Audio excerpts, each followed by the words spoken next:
Bien, el proceso de medición saben ustedes que es un conjunto de reglas que se aplican cuando se quiere medir una magnitud física. El objetivo es obtener medidas de calidad, o sea, medidas con exactitud y precisión. Bien, ¿cuál es nuestra agenda? En la primera parte vean que se hace una introducción al tema y en la segunda parte respondemos las preguntas que nos han asignado de la guía de discusión. Entonces vamos a hacer la primera parte, proceso de medición. Eh, en la sesión anterior nosotros justificábamos el por qué se le da interés, o sea, por qué estas reglas para medir, por qué se le da importancia, porque las medidas que se toman en los experimentos en ciencias de ingeniería, si las medidas son de calidad, después de analizar los datos, vamos a obtener una ecuación que es representativa del fenómeno estudiado. Pero si las medidas son de baja calidad, pues entonces la ecuación que resultaría sería un poco distanciada de la realidad del fenómeno. En física, decíamos de que la física es una ciencia experimental. Esto quiere decir que la mayoría de su conocimiento lo obtiene a través de experimentos. Y en los experimentos se mide, se cuantifican las magnitudes físicas y se quieren tener medidas de calidad. ¿Por qué? Para que al final del experimento, al analizar los datos, la ecuación que resulte sea una ecuación que sea representativa del fenómeno. De ahí el interés en tomar buenas medidas en lo que es el área de ciencias e ingeniería. Muy bien. Entonces vamos a trabajar sobre esta primera parte. Aquí está repetida la primera parte. Entonces, ¿qué es el proceso de medición? Es un conjunto de operaciones que tiene por objeto determinar el valor de una magnitud física. Vean el conjunto de operaciones que tiene por objeto determinar el valor de una magnitud. En esta unidad, el proceso de medición, estamos viendo algunos criterios, algunas reglas para trabajar con las medidas. Esto con el objetivo de que el valor resultado sea cercano al valor verdadero o convencionalmente verdadero. Muy bien. La magnitud particular sujeta a medición en un cuerpo. Imagine que yo tengo una varilla y la estoy midiendo con una cinta métrica. Esa varilla tiene, además de longitud, tiene un peso, una masa, una densidad. Pero si en un momento dado yo estoy midiendo la longitud de esa varilla, la longitud adquiere la categoría de mensurando. Vean, esta es una palabra nueva, mensurando. ¿Qué es un mensurando? Es la magnitud que en un momento dado se está midiendo. Muy bien, entonces el proceso de medición en forma sencilla también lo podemos expresar diciendo que es un conjunto de reglas, normas y criterios que se aplican para realizar una medida. Muy bien, entonces el valor de una medida es un valor numérico que lo podemos obtener tanto de un medidor análogo o de un medidor digital. Sabemos que si el medidor es análogo, la medida tenemos que obtenerla a través de una escala que tiene el instrumento. Todos los instrumentos de medida análogos deben de tener una escala donde el usuario lee la magnitud, el valor numérico de la magnitud. Ejemplo, un termómetro de mercurio. ¿Qué sucede cuando la temperatura aumenta? La columna de mercurio va subiendo y el nivel de mercurio indica en la escala del termómetro el valor de la temperatura.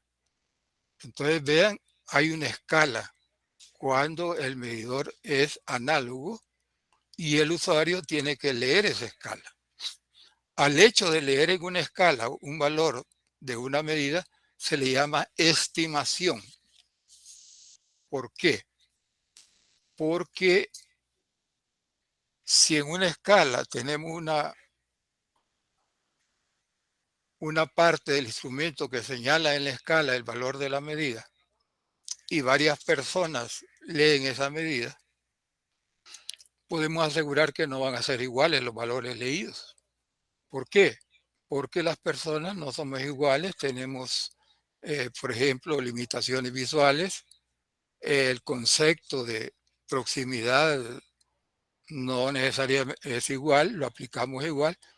Entonces, de ahí la palabra estimación. Ejemplo, si el valor de la longitud de una varilla es 5.34 metros, vean de que la magnitud se expresa con un valor numérico, que es el valor de la medida, y sus respectivas unidades.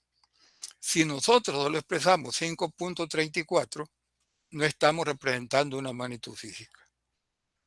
Entonces, vean, formalmente necesitamos nosotros que ese valor numérico que resultó de medir con un instrumento, le pongamos sus unidades de la magnitud física que estamos midiendo.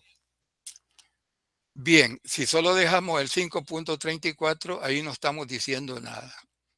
Será kilómetros, serán kilogramos, serán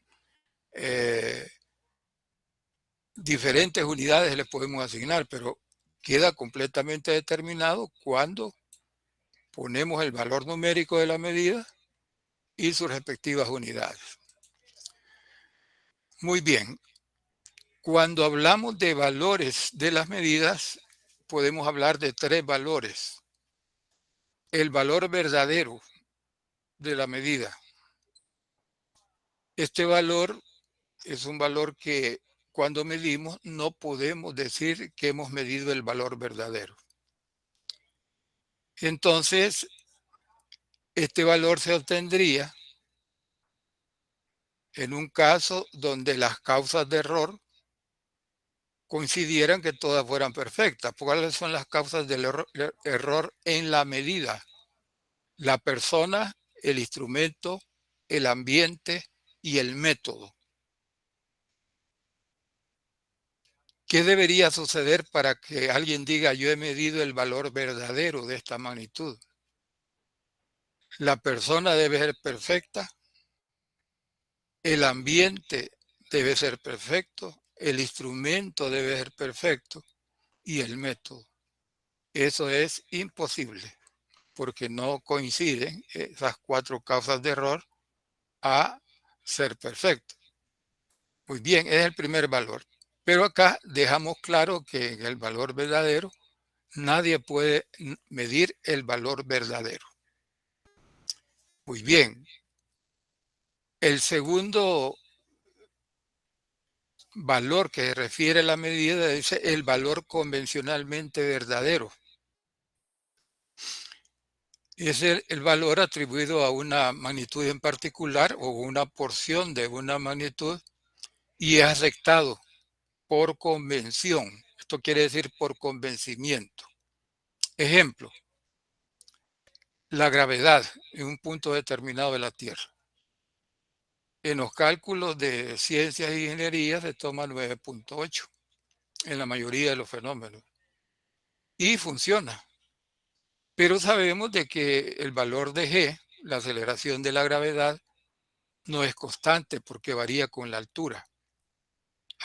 Entonces quiere decir que cuando vamos subiendo, despegando de la superficie de la Tierra, un cohete, por ejemplo, la gravedad se va haciendo menor y le va afectando menor, pero las distancias que tiene que recorrer deben ser grandes.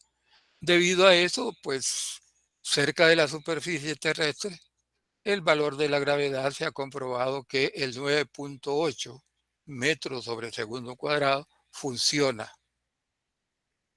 Entonces, a eso se le llama valor convencionalmente verdadero. Hay convencimiento de que el 9.8 en las distancias cercanas a la superficie de la Tierra funciona. Entonces, como no podemos conocer los valores verdaderos de una magnitud física, de una medida, se trabaja con el valor convencionalmente verdadero. El tercer valor es el valor experimental. Es aquel que nosotros obtenemos a través de la medición, ya sea en un fenómeno o una magnitud física. Entonces el valor experimental es el que nosotros estamos logrando cuando medimos. Las magnitudes de influencia. Magnitudes de influencia. ¿Qué se le llama magnitudes de influencia?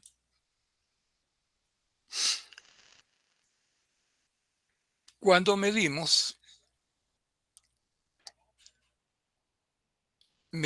generalmente con aparatos metálicos o otras sustancias, por ejemplo, que son afectadas por el calor. Entonces, cuando medimos, el ambiente nosotros no lo podemos ajustar, por ejemplo, la temperatura, salvo si el laboratorio es climatizado, pero hay magnitudes que influyen en el valor de la medida.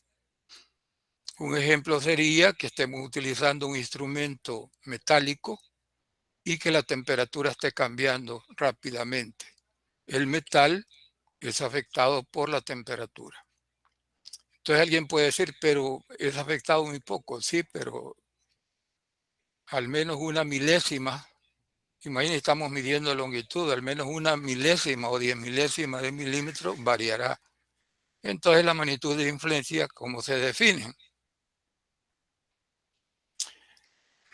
Son aquellas que no es el mesurando. O sea, la magnitud de influencia no es lo que estamos midiendo, sino aquellas que están en el entorno de donde estamos midiendo. Entiéndase la temperatura. Y pongo este ejemplo.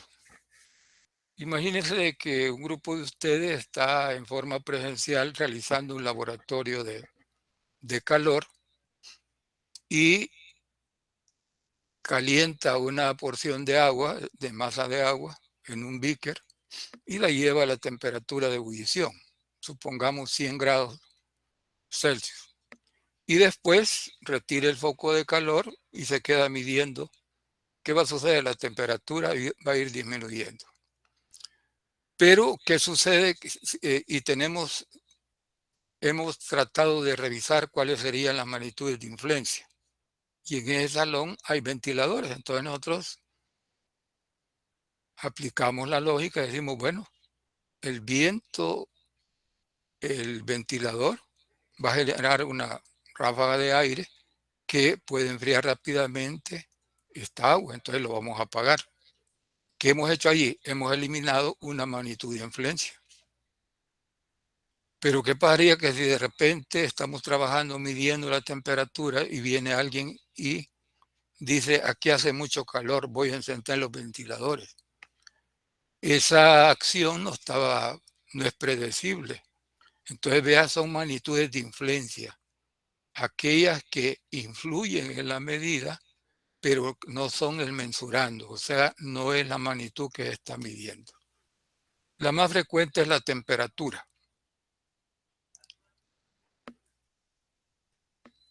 Bien, ¿con qué medimos? Medimos con instrumentos de medición. Un instrumento de medición se define como todo aparato o dispositivo diseñado para realizar una medida de una magnitud. Entonces, vean que la definición no exige complejidad del instrumento. Una simple regla es un instrumento. Para medir longitud, por ejemplo, utilizamos una regla, imagínense, o una cinta métrica. Pero ¿qué pasaría si nosotros medimos una distancia de 30 metros y la medimos con una cinta métrica y después utilizamos un medidor láser? Vean, dos instrumentos de medición con diferente tecnología. Uno muy sencillo, la cinta métrica, y el otro pues ya con cierto grado de complejidad tecnológica. Entonces la lógica nos dice cuál nos va a dar la mejor medida. El medidor de longitud láser. Entonces vean de que ahí está el resultado de utilizar un aparato sencillo, un aparato complicado. Estoy poniendo este ejemplo un poquito bastante diferente los medidores. Bien, pero los dos cumplen la definición de instrumento de medición. Bien, un instrumento de medición es un aparato o dispositivo que ha sido diseñado para realizar una medida de una magnitud física.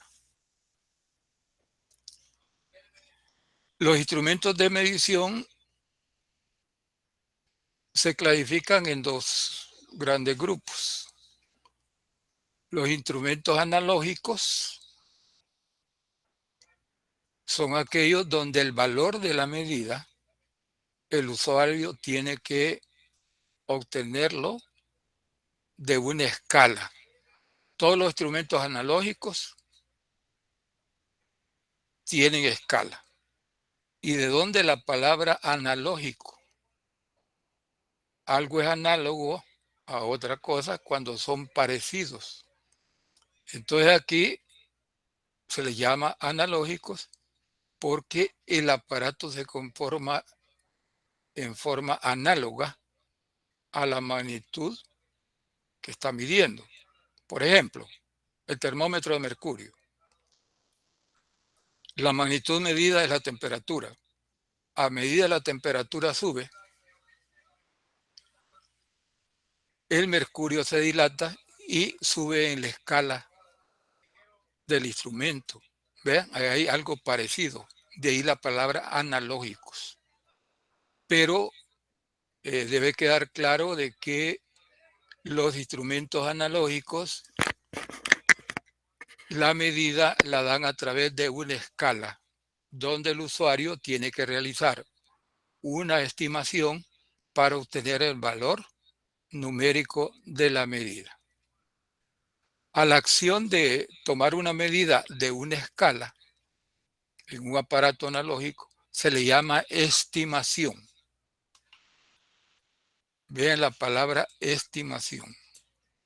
Las personas estimamos un tanto diferente. Por lo tanto, imagine que tomamos una medida y tres personas tomamos cada uno la medida con el mismo instrumento. No podemos asegurar que van a ser iguales. ¿Por qué? Porque las personas estimamos en forma diferente.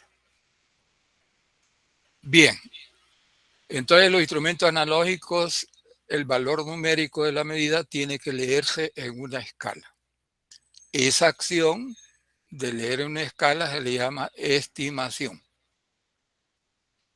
La otra categoría de instrumentos son los instrumentos digitales, donde acá el valor numérico de la medida, el aparato lo presenta en una pantalla. Y ahí no hay discusión del valor, se acepta, no hay estimación, sino que el aparato nos dice este es el valor numérico. No tiene que leer escala. Bien, en el hecho de medir, las mediciones no son perfectas. Entonces, se cometen errores. Muy bien, vamos a ver si tienen algunas preguntas de lo que hemos visto hasta este momento.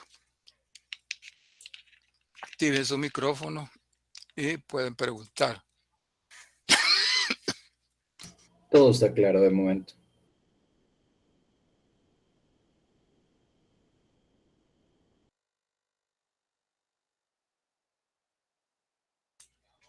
Muy bien, entonces continuamos.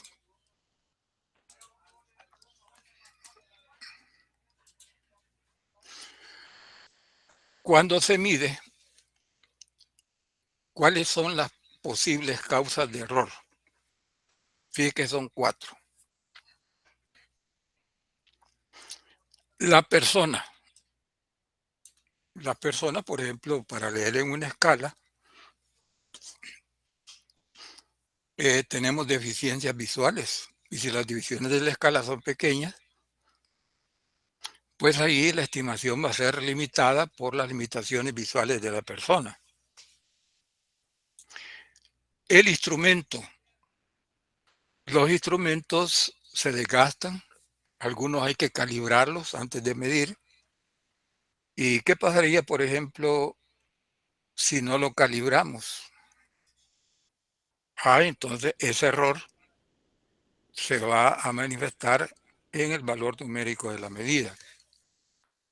Cuando medimos, el ambiente puede influir sobre el mesurando, entiéndase, sobre la magnitud que estamos midiendo.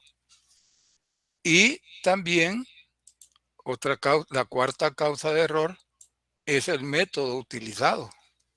Podríamos estar utilizando un método que no es el adecuado. Bien, entonces los errores en la medida se originan de estas 4 causas. Y esos errores los errores en la medida se clasifican en 2 grupos: errores sistemáticos y errores aleatorios. Los errores sistemáticos son aquellos que siempre que se mide con el instrumento se comete el mismo error en la misma cantidad. Ejemplo, un aparato no calibrado.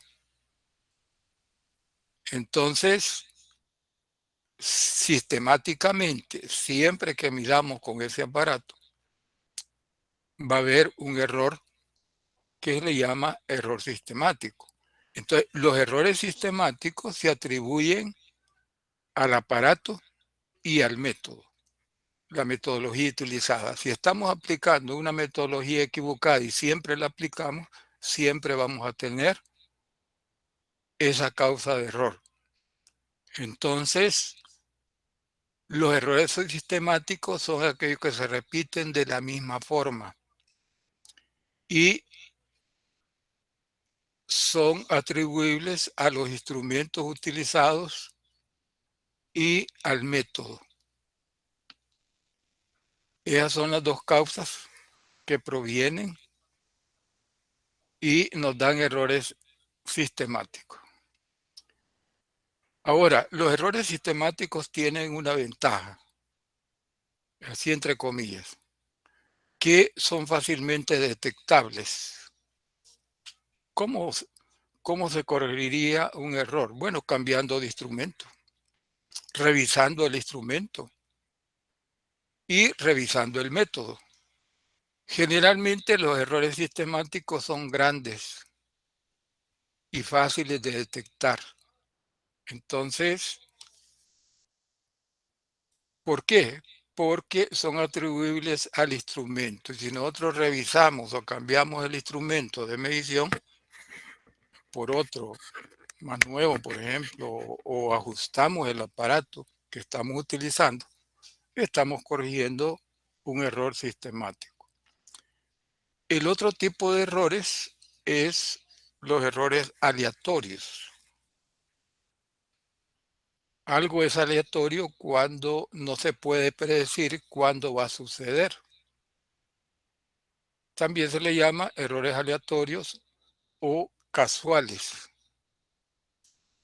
accidentales o al azar. Tienen la característica que son difíciles de detectar. ¿Por qué? Porque son aleatorios.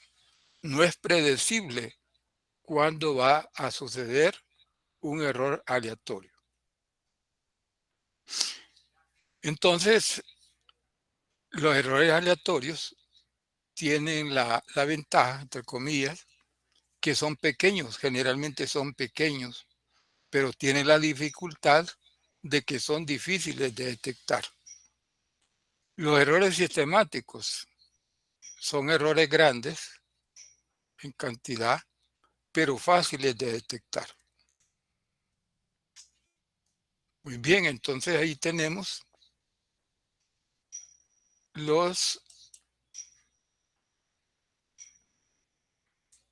hemos hablado sobre los instrumentos de medición. Ahora veamos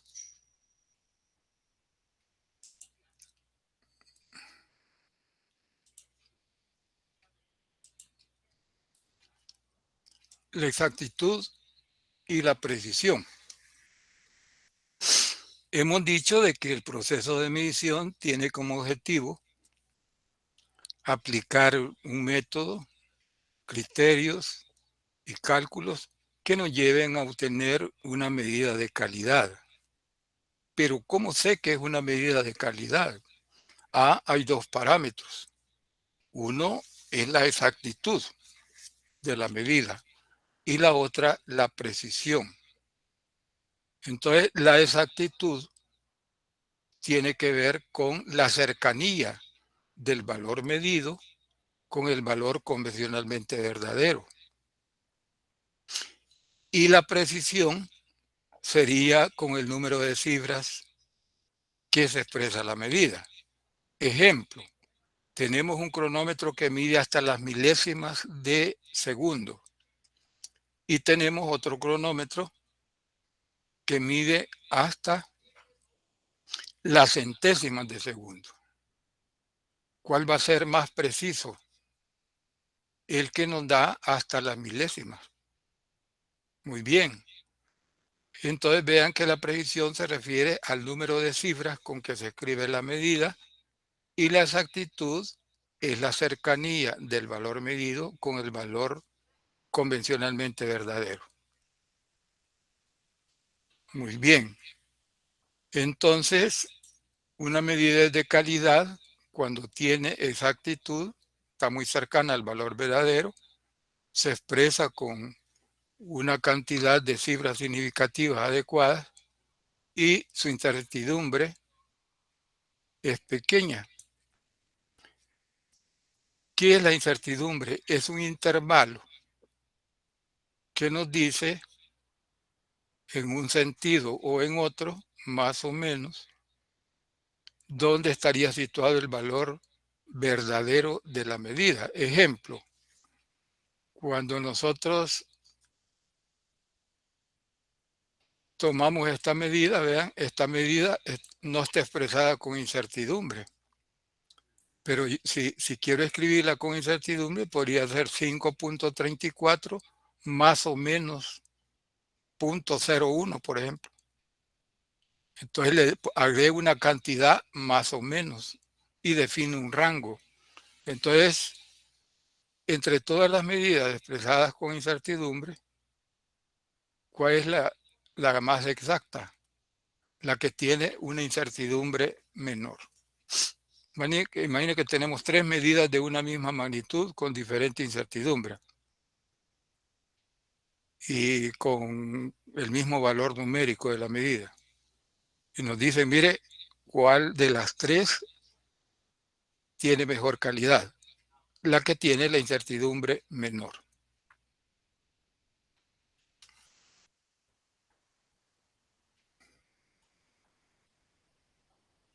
Bien.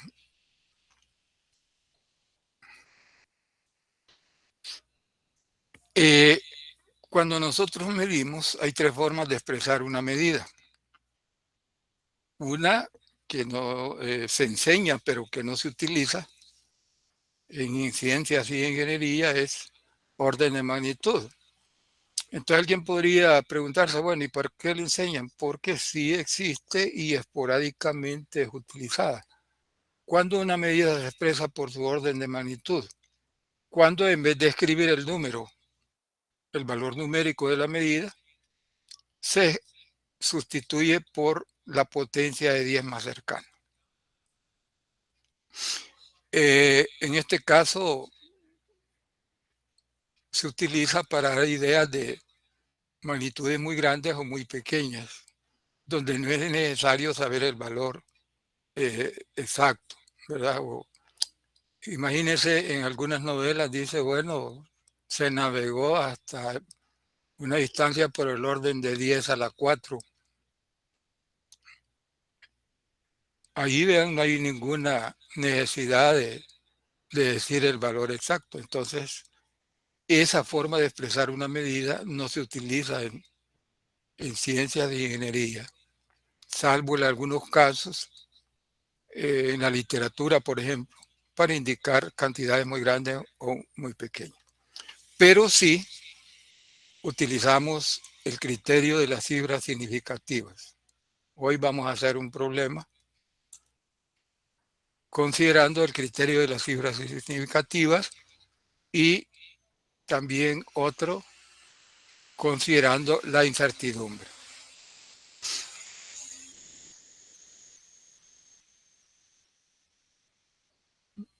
Bueno, veamos ahora lo que es la parte, dice acá, la parte última, propagación de la incertidumbre. ¿Qué es eso? Cuando nosotros medimos y hacemos operaciones con los valores medidos y esos valores están expresados con cada uno con su incertidumbre,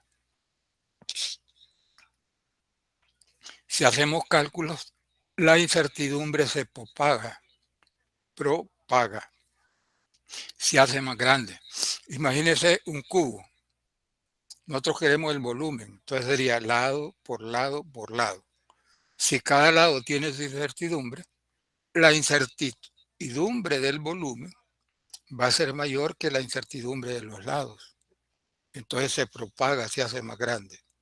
Pero estas son, digamos, las metodologías que tenemos que utilizar en el proceso de medición. Bien, veamos algunas de estas ya en forma numérica. Veamos la guía de discusión.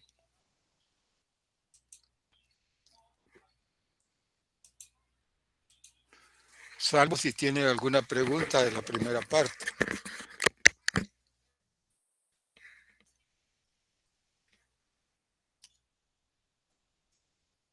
Vamos bien.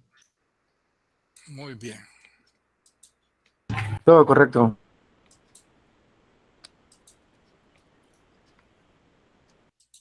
Guía de discusión. Las preguntas y problemas que vamos a resolver son asignados. Cada grupo de discusión está resolviendo preguntas diferentes. Eso lo expliqué, pero lo recuerdo. ¿Para qué? Para que ustedes en sus estudios, por ejemplo, para el primer parcial, vean varios videos en el aula y van a tener soluciones de diferentes preguntas. Por ejemplo, dice la sección A, definir y explicar los siguientes términos. Nos tocó la 7, valor de la división de escala. ¿A qué se refiere? Cuando nosotros medimos con un instrumento análogo, sabemos que el valor de la medida debemos de estimarlo en una escala. Primero hablemos de las escalas que pueden tener los valores, los instrumentos de medición análogos. Licenciado, disculpe que lo moleste. Diga. ¿Puedes subir un poquito otra vez la guía solo para tomarle screenshot a la parte que estaba arriba? A eso, eso. Deme un segundo.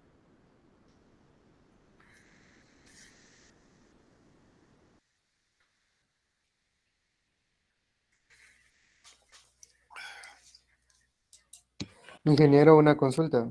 Diga, Con lo que se refería sobre la incertidumbre que se sumaba, más bien que se propagaba, se podría decir de que cuando se juntan ¿cómo decirlo? Las medidas con incertidumbre, como lo que dijo del cubo, que son tres medidas, ¿verdad? Por decirlo así, el resultado final sería la suma de toda esta incertidumbre, ¿verdad? no, hay una, ahorita Ya. vamos a ver eso, el detalle. Y para ampliarte tu pregunta, fíjense que nosotros tomamos medidas directas, por ejemplo, una longitud de una varilla. ¿Ya? Podemos medirlo una vez, varias veces. Pero, ¿qué sucede si nosotros tenemos una esfera, un cubo, y nos dice, mire, calcule el volumen? Entonces tenemos que medir, por ejemplo, del cubo cada lado y multiplicarlo L1 por L2 por L3. Ahí hay un producto. Entonces, ¿cuál es la regla para el producto de varias medidas con incertidumbre? Ya lo vamos a ver. Para la división, imagínense que yo necesito calcular la densidad de un cuerpo y tengo que medir la masa y el volumen. Entonces la densidad es la masa sobre el volumen, es un cociente.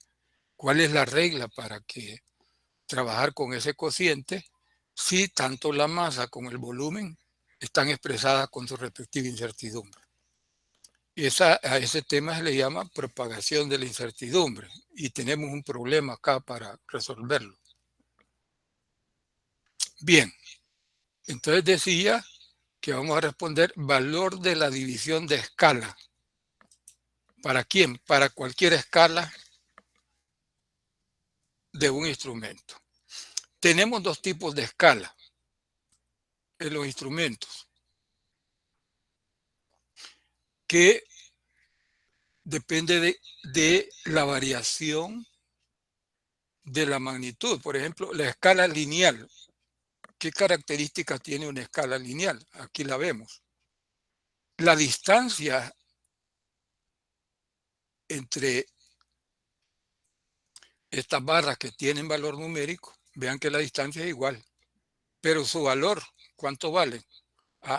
1 menos 0, 1. 2 menos 1, 1. 3 menos 2, 1. 4 menos 3, 1. Y 5 menos 4, 1. Estos segmentos tienen una misma distancia y valen igual. Entonces decimos, la escala es lineal. Muy bien. Entonces los instrumentos tienen escalas lineales, pero algunos tienen escalas no lineal. Por ejemplo, en el área de electricidad hay unas magnitudes físicas que el medidor las presenta como una escala no lineal. Bien, pero acá estamos en una escala lineal. ¿Qué elementos podemos nombrar en la escala no lineal?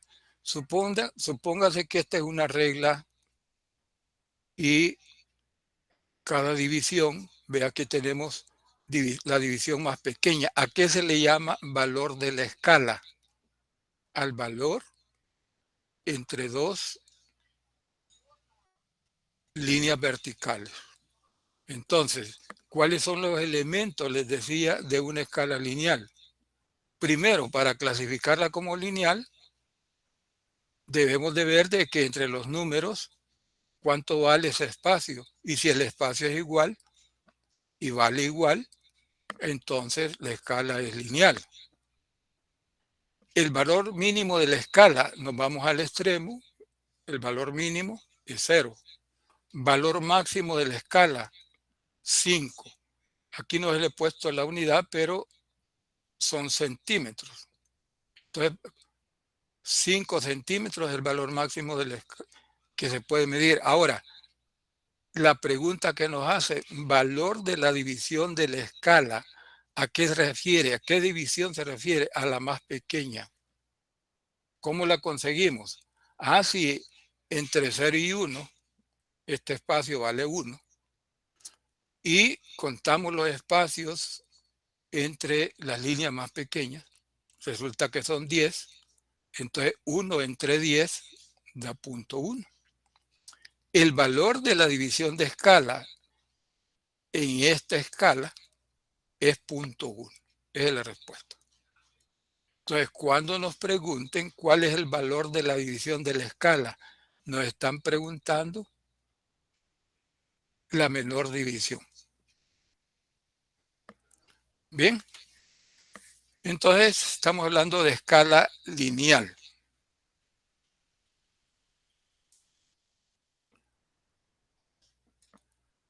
En la parte B, en la sección B,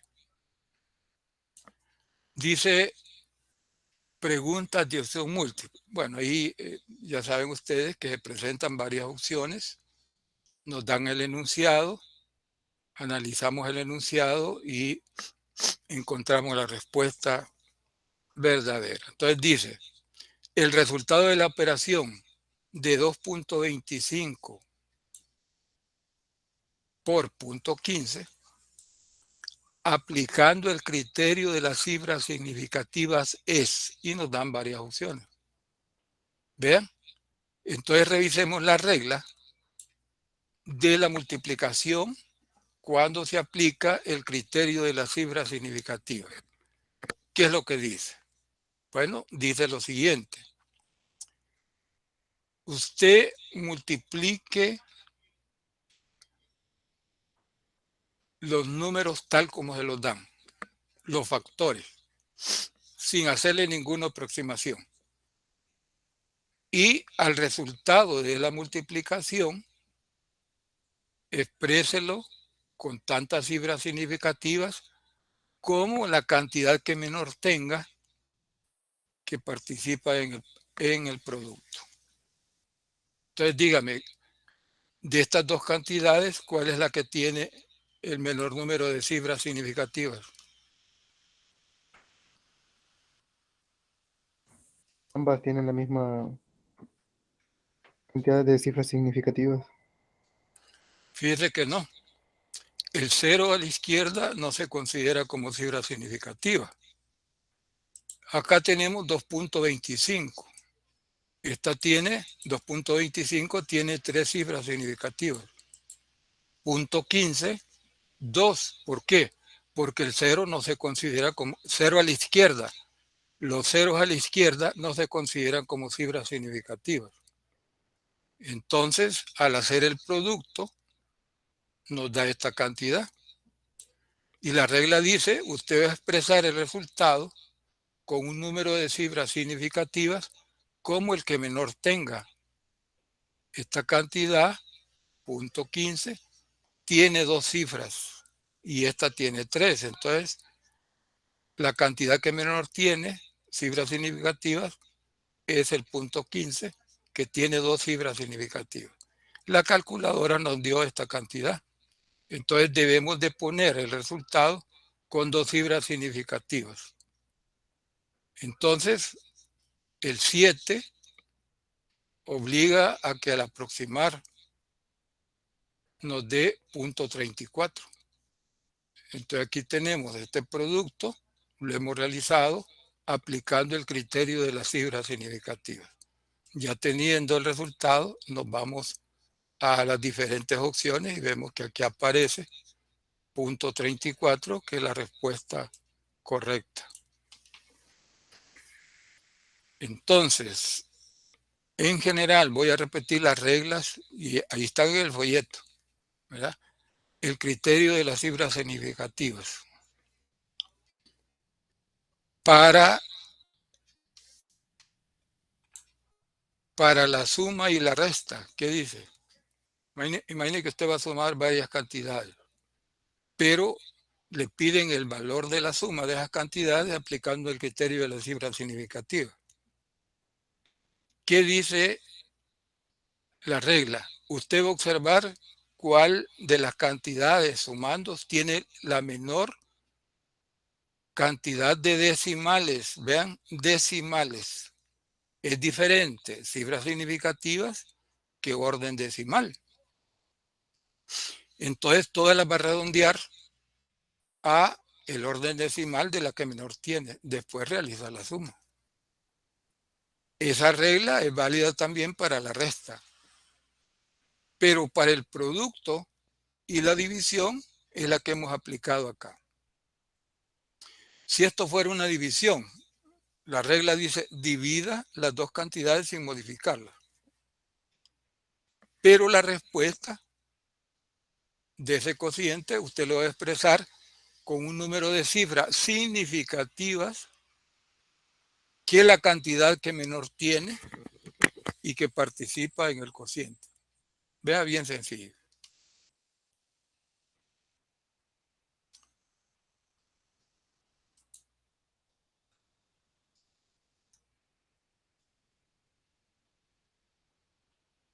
Muy bien, no sé si hay preguntas,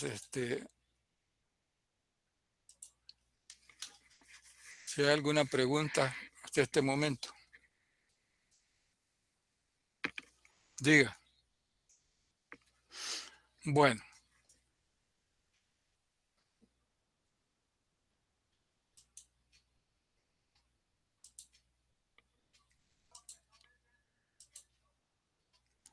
Vamos a la parte C. La sección C. ¿Qué dice la sección C? Preguntas de falso o verdadero. Indique si las siguientes afirmaciones son verdaderas o falsas, argumentando su respuesta.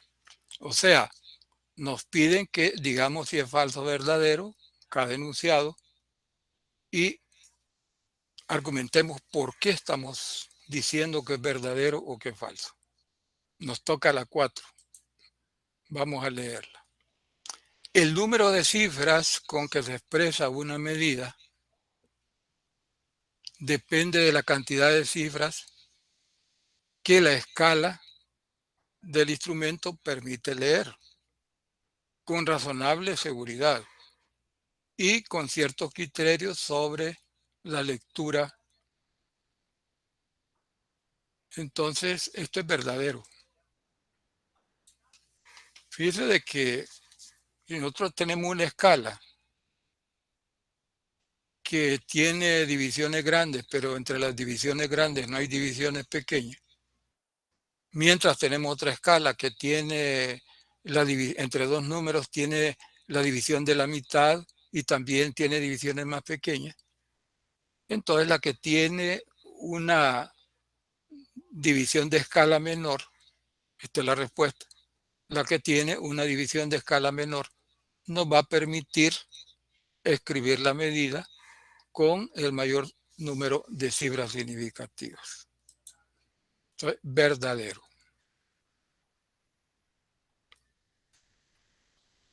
La 17. Dice, al multiplicar dos mediciones para obtener por cálculo el valor de otra magnitud. Imagínense un área de una placa lado por lado. Al multiplicar dos mediciones para obtener por cálculo el valor de otra magnitud y aplicar el criterio de las cifras significativas, el resultado de la operación contendrá mayor número de cifras significativas que la que tiene cualquiera de las cantidades multiplicando. Acabamos de aplicar esa regla. ¿Y qué dice la regla para la multiplicación si aplicamos el criterio de las cifras significativas? Dice, usted multiplique las cantidades tal como se las dan, sin modificarlas. Pero el valor numérico de la respuesta debe expresarlo con un número de cifras significativas igual a la cantidad participante que menor tenga. Es lo que acabamos de aplicar. Y aquí dice lo contrario. Tendrá mayor número, ¿vea?, que las cantidades participantes. O sea, es la contradicción, ¿verdad? Es lo contrario. Por lo tanto, está señalada acá como falsa. Vean que nos estamos basando en reglas muy sencillas, claro, pero sí estamos aplicando de esta forma el proceso de medición. Cuando aplicamos en los cálculos estos criterios de estas pequeñas reglas, entonces vamos en la vía de obtener medidas de calidad.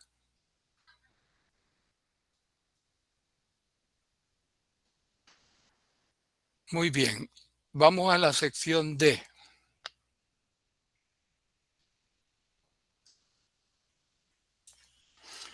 Preguntas de complementar.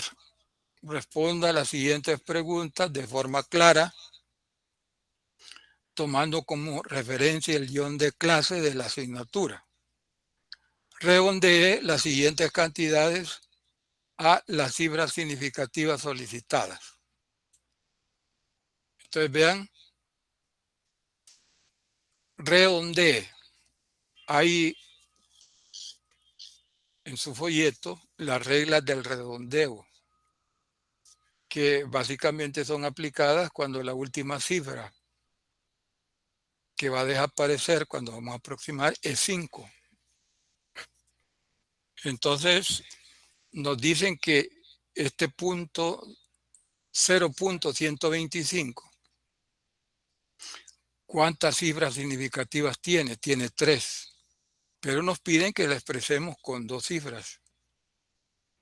Vamos a ver, aquí ya tenemos punto 125.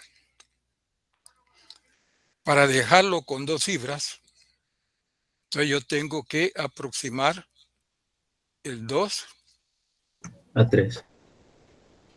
a 3. Entonces vean de que las pequeñas reglas de aproximación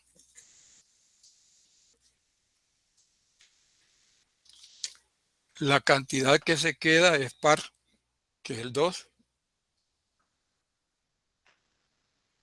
y la cantidad, el número que desaparece es el 5. Entonces, hacemos la aproximación y que estamos expresando 2 cifras. Acá vean, hacemos lo mismo. Tiene 3 cifras y le escribimos con 2 cifras. Aquí, vean, también tiene 3 cifras y nos piden que la escribamos con 2. Hacemos la aproximación y acá tenemos estas 3 cantidades, están expresadas con 2 cifras significativas. Veamos la segunda columna. Nos piden que este valor numérico lo expresemos con 3 cifras significativas. La potencia de 10, vean que aquí tenemos un número multiplicado por la potencia 10 a la 5. Las potencias de 10 no cuentan como cifras significativas. Entonces, ¿cuántas cifras significativas tiene este número? Tiene 4 cifras significativas y nos piden que la escribamos con 3. Entonces, hacemos la aproximación.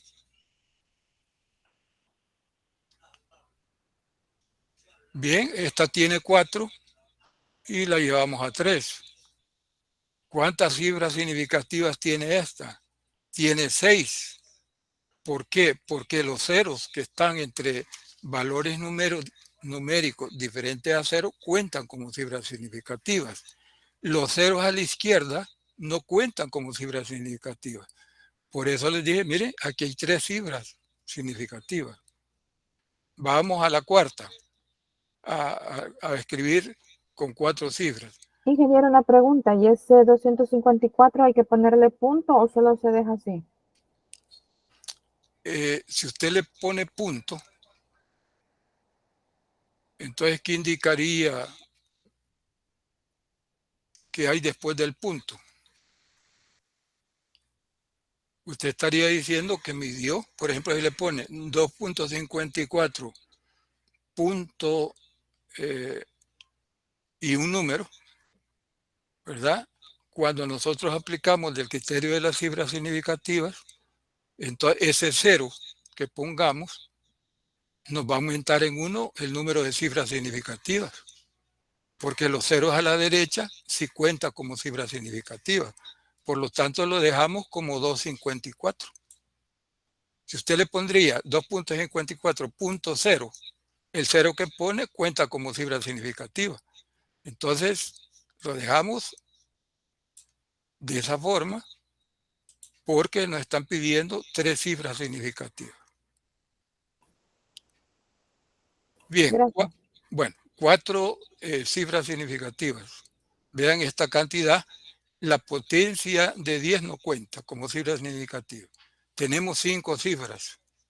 Aproximamos a 4, tenemos 29.36. Son 4 cifras significativas.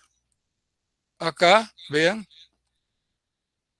tenemos 4 cifras y solamente aproximamos, pero no ponemos el 0, que está relacionado con la pregunta que me acaba de hacer, 2.54. Porque si nosotros ponemos .0, estamos agregando una cifra significativa. Entonces le dejamos solo los enteros. Y la última, vean, la potencia 10 a la menos 3 no cuenta como cifra. Esta tiene 5 cifras significativas y nos piden que le escribamos como 4, con 4 cifras. Pero ahí sería 203, ¿verdad, ingeniero? No 200. Veamos,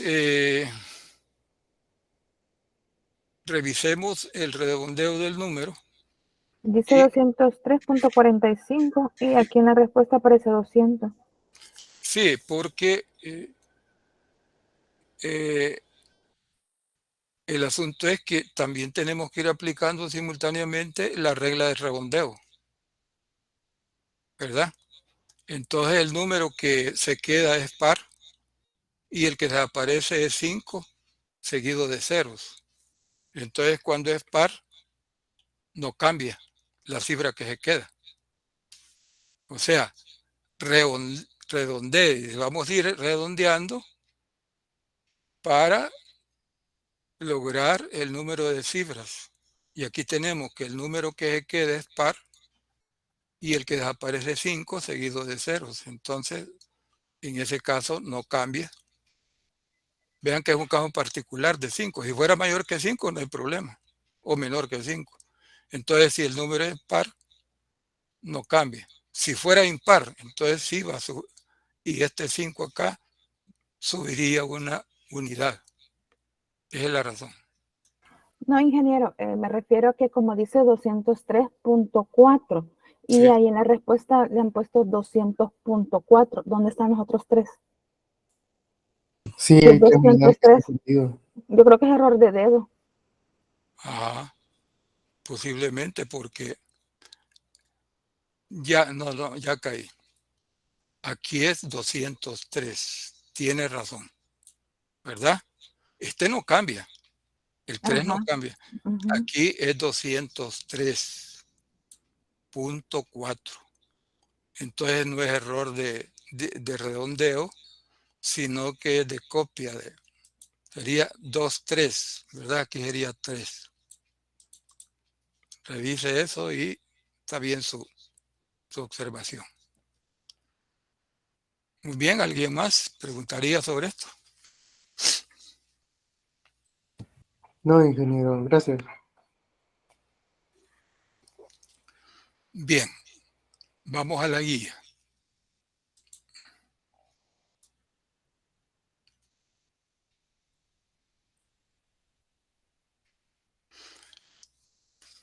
Bien, dice en la parte 4, la sección D, preguntas para complementar. Ya hicimos una tabla. Ahora veamos que nos toca esto. Aquí está. Dadas las mediciones, A, este es el valor numérico de la medida, esta es la incertidumbre absoluta, B, número de la medida, el valor de la medida, incertidumbre absoluta de B, y C, el valor de la medida más su incertidumbre. Entonces dice, dadas las siguientes mediciones, complete el siguiente cuadro resumen, indicando la incertidumbre correspondiente a las operaciones indicadas. ¿Cuál es la pregunta? Así en forma sencilla. Mire, diga cómo calcularía usted la incertidumbre en una suma de 3 cantidades con incertidumbre, A, B y C. Entonces, si yo sumo estas cantidades con incertidumbre, ¿cuál sería la incertidumbre total de la suma? Vean, es la suma de las 3 incertidumbres. De ahí la palabra propagación se incrementa. En la resta, ¿cuál es la incertidumbre de la resta? La suma, la suma de las incertidumbres, igual que en el caso anterior. Podemos entonces resumir en la suma y en la resta de cantidades expresadas con su respectiva incertidumbre. La incertidumbre es, ya sea de la suma o de la resta, es la suma. Entonces, ojo a esto, mire, aquí dice A menos B, es la resta de 2 cantidades de A menos B, pero la incertidumbre es la suma, la incertidumbre de la suma. Muy bien. La multiplicación, imagina que tenemos una medida A, B y C, y que hemos medido los 3 lados de un cubo con su respectiva incertidumbre, y queremos hacer cálculos de volumen. Sería el producto, ¿vean?, de las 3 cantidades. Pero aquí ya cambia. Y necesitamos de esta fórmula despejar el delta P, que sería la incertidumbre del producto de la operación de multiplicar los 3. ¿Y a qué es igual? Delta P sobre P es igual a la suma de las incertidumbres relativas unitarias. Cuando nosotros dividimos la incertidumbre de una medida entre la medida, a eso se le llama incertidumbre relativa unitaria. Sumamos las 3 incertidumbres relativas unitarias, mientras que en la suma, vean, solo sumamos la incertidumbre, pero acá no. Delta A sobre A, delta B sobre B, más delta B sobre C. A estos términos se le llama la incertidumbre relativa unitaria de cada medida. Muy bien. Para la división, vean que la fórmula es igual.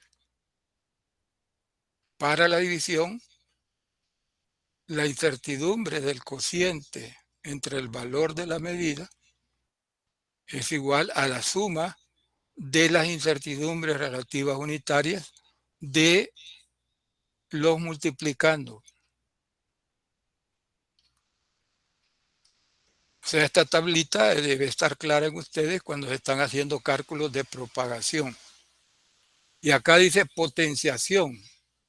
Z es igual a la N. Entonces, ¿cómo resolvemos? Fíjate, la potenciación es un producto. Por ejemplo, si aquí fuera cubo, sería A por A por A. Entonces, en el producto, vean, delta Z sobre Z es igual a N. N es el exponente por delta A sobre A. Así calculamos y despejamos. Vean acá, despejamos delta P, de acá despejamos delta D, pasando el denominador a multiplicar a todo el término, D multiplicando a todo el término. Entonces así nos daría la incertidumbre total de la operación: suma, resta, multiplicación, división y potenciación.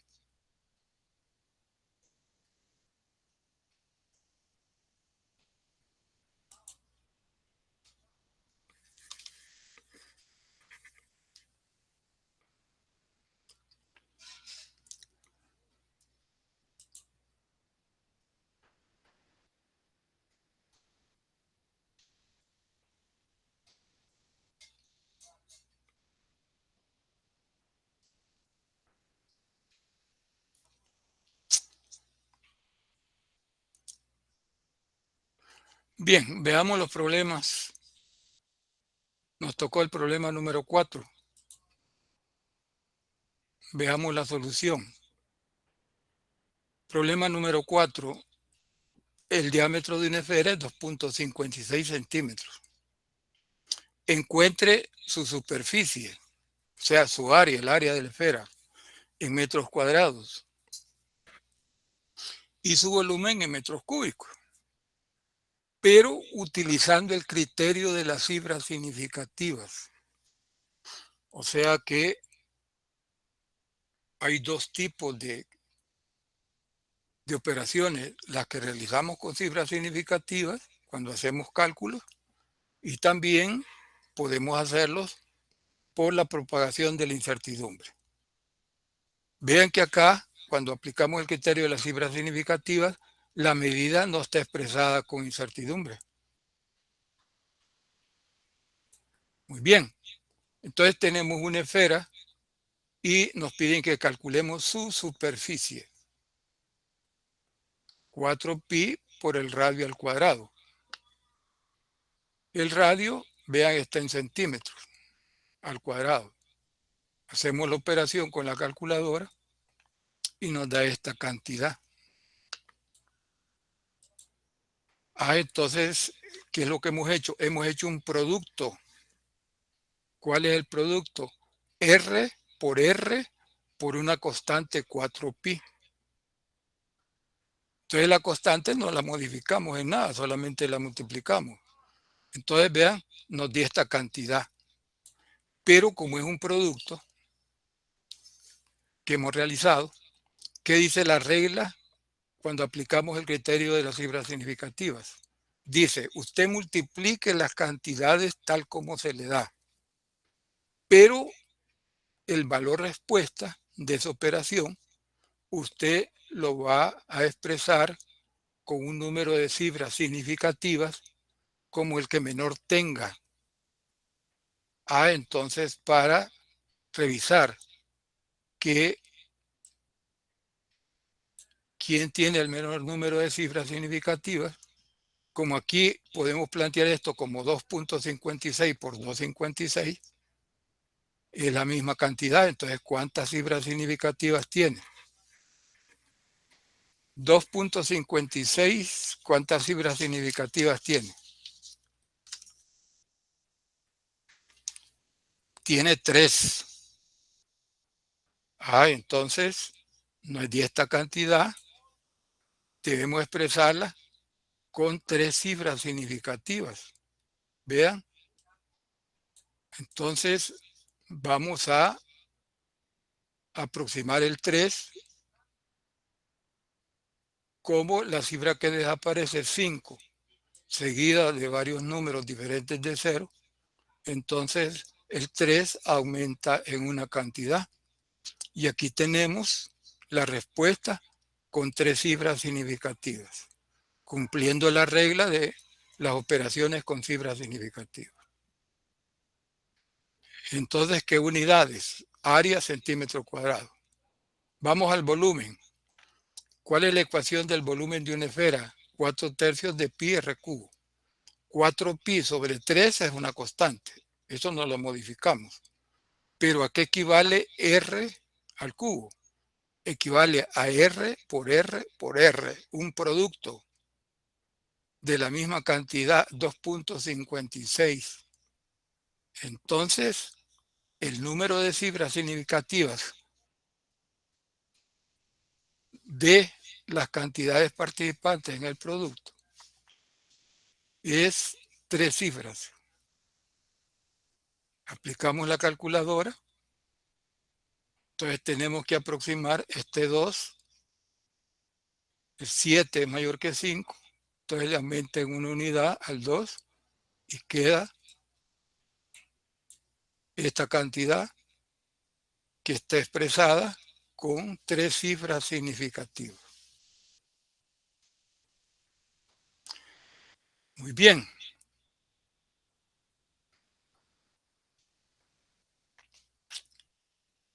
Ahora nos dicen que debemos expresarlo en metros cuadrados y en metros cúbicos. Y hemos calculado en centímetros. Entonces aplicamos un factor de conversión, ¿ves? Para convertir los centímetros cuadrados a metro cuadrado y los centímetros cúbicos a metro cúbico. ¿Cuál es el factor de conversión? Un metro es igual a 100 centímetros por 100 centímetros. Un metro cuadrado. 10 a la 4 centímetros cuadrados. Venimos, entonces decimos 82.4 centímetros cuadrados.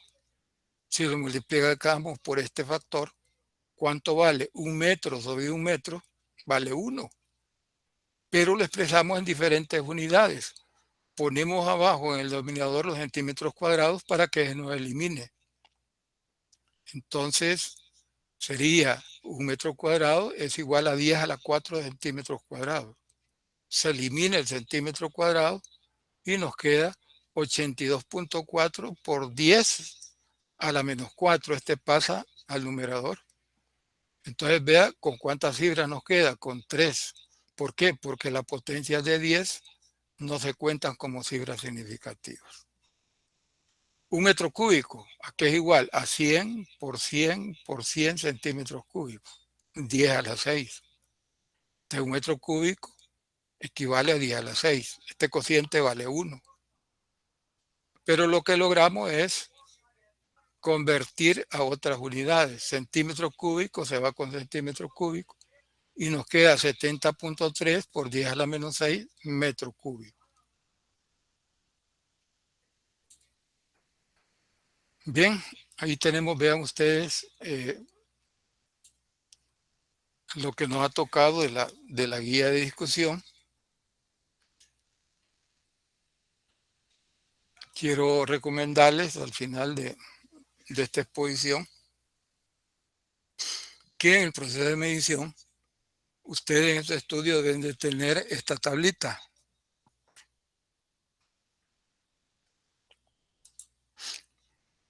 Esta también. Si voy a hacer la suma, si voy a hacer la resta, si voy a multiplicar, aquí tenemos cómo calcular la incertidumbre de toda la operación. ¿Y qué es lo que vamos a despejar? Delta P, delta D. Entonces el P pasa multiplicando todo el término, el D pasa multiplicando todo el término, el Z pasa multiplicando todo el Z.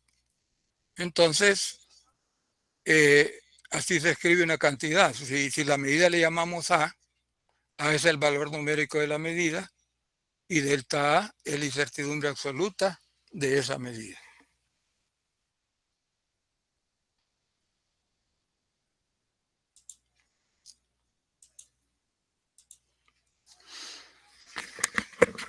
Muy bien.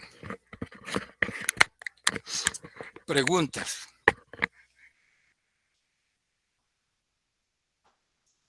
¿Inquietudes? ¿Alguna inquietud? No, señor. Bien. Solo preguntar sobre lo del corto. Será la próxima semana, ¿verdad? Según la programación vi que la próxima semana era. Sí. Bueno, viste la programación, ¿verdad? Que esta hojita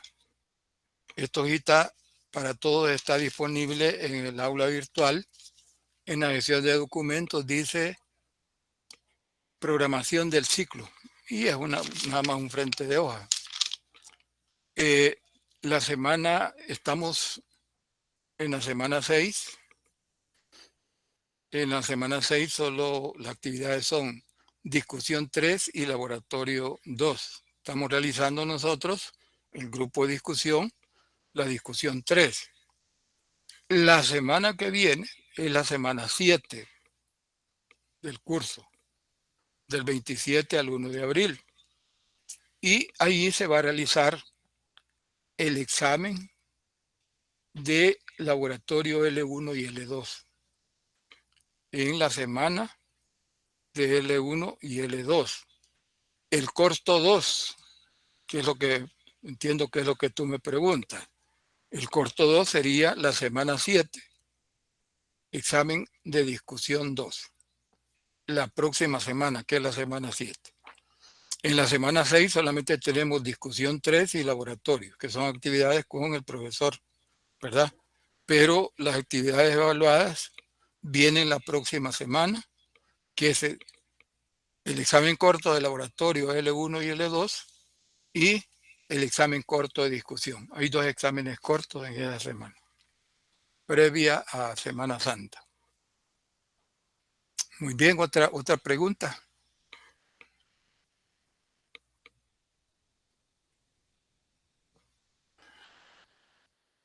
Muy bien, entonces, si no hay preguntas, les agradezco, cuídense y nos vemos la próxima. Muchas gracias.